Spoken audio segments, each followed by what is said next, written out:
Hatangujwe ku mugaragaro ryahiganwa mpuzamakungu ryo gusiganwa ku makinga mu bigeme mu Burundi, aho ibihugu mu Burundi ari nabwo bwakiriye iryo higanwa.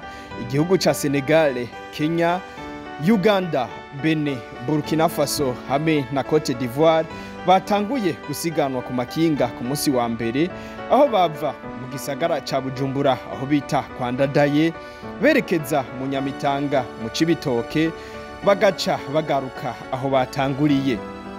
Mu birori vyari vyatewe iteka n'umuyobozi mukuru mu bushikiranganje bw'inkino, umupfasoni Niyonzima Jeanne n'abandi banyecubahiro batandukanye.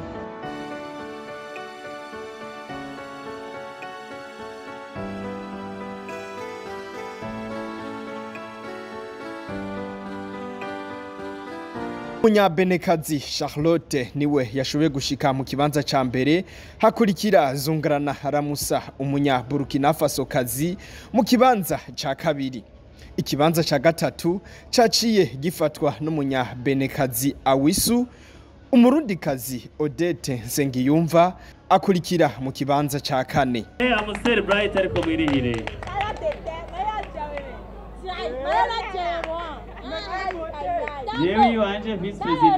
Nsengiyumva Odette umunonotsi w'umurundi kazi yafashe ikibanza ca kane ku munsi wa mbere w'iryo higanwa, ngo bigiye kugenda neza ku yindi minsi isigaye na Marijya bagiye guca ahaduga gusumba aho baciye uyu munsi, ari navyo yiteguriye. Naco novuga ko nabuze kimwe gusa nabuze inzira tugomba tuje kuri Arive banyugaranye, ariko gusa ndacafise amahirwe menshi, nabonye nabo turi kumwe baratenye imidugu, biringo byose dusigaje n'ivy'imigo.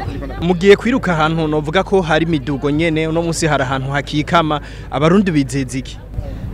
Abarundi ndabizeza ikibanza ciza, twitera iteka twongeye dutere n'iteka igihugu ca twibarutse. Bernard Ntagumuka arongoye ishirahamwe ryo gusiganwa ku makinga mu Burundi, ngo muri rusangi ihiganwa ryatanguye neza. Bashoboye kubona nuko abakinyi bahaka kwegerana mu bushobozi, nuko mwabibonye mu gushika ngaha ku murongo bashikiye ko baziye nka rimwe, ku buryo mbere hataba abahinga bazi gukurikirana neza ingene abantu bashika, bari guhava basanga habaye no kwihenda, basanga babatondetse nabi.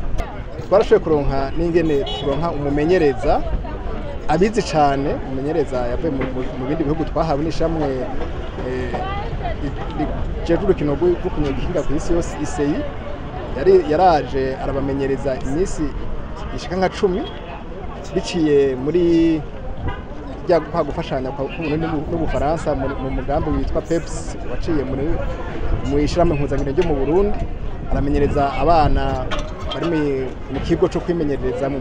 Uwo rero nawe n'ubu yaje ariko arafasha kwereka abana ingene bokina. Kibaye ca mbere aho turonka wo bituma expert, umuntu umuhuguke cyane mu bintu vyerekeye kwereka abakinyi ingene bokina neza kugira babishobore, yashobore kuza ngaha mu Burundi. Mwabonye n'ikindi abakinyi birutse banezerewe ko bafise umwambaro mushasha w'umugwi w'igihugu mushasha twashoboye kugura uyu mwaka, kugira nabo nyene biruke bayagayaga nk'abandi bakinyi, kandi nabo byabanezereye. Abakunzi b'ikinga cyo twabasaba, murazi yuko umukinyi yariko arakina aranezerwa no kubona abantu bariko baramuha ingufu. Gusa rero abarorezi ko batoja kure, ahubwo bokwegera hafi y'ibarabara bakabona abakinyi, bakabona yuko iruhande aho bariko baraca abantu babinezerewe kandi bafise umutima kuri bo, biratanga ingufu cane. Hanyuma natwe bwe bigatuma n'ababa baje bagira ati urukino rwo tuja kurikina muri kijya gihugu n'abene gihugu bacu n'urukino basanzwe bakunda, bikabaha ingufu zo abana bagaruka ngaha gukina ngahe wacu. Bikaba bitekanije ko kuri wa mbere bazosiganwa ku munsi wabo ugira kabiri, bave Inyakararo Imwaro berekeza ku mugwa mukuru w'intara ya Gitega.